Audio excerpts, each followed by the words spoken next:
Yogi Berra once said, if you come to a fork in the road, take it. There's really two types of sellers out there. The first type of seller is the one who's going to prepare their property, give you reports in advance, and then ask that you make an offer subject to what's on those reports or how they've prepared their property. The second type of seller is the one who really wants a commitment from the buyer as far as making an offer and getting into escrow before doing any negotiations. This seller typically doesn't prepare their property, or maybe they don't do all the preparation that's recommended, or they might not do inspections up front. So this leaves room for the buyer to do their own inspections, make their own findings, and then make their own judgments based on those. And this is where the mid-escrow negotiation comes in. There's three different ways that you can handle a mid-escrow negotiation. The first way is to ask for a repair.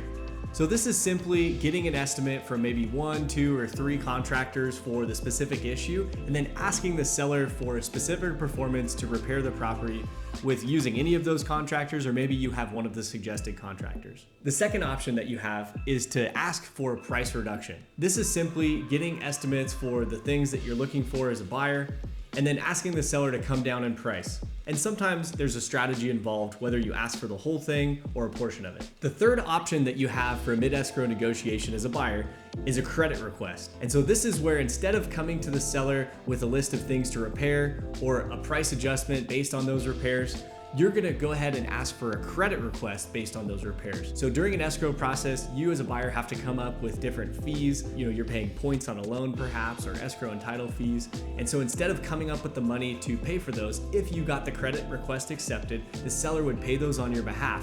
And that money would essentially be in your pocket so you could make those changes after close of escrow. Whether you're asking for a big request or a little request, knowing your leverage in the transaction is everything.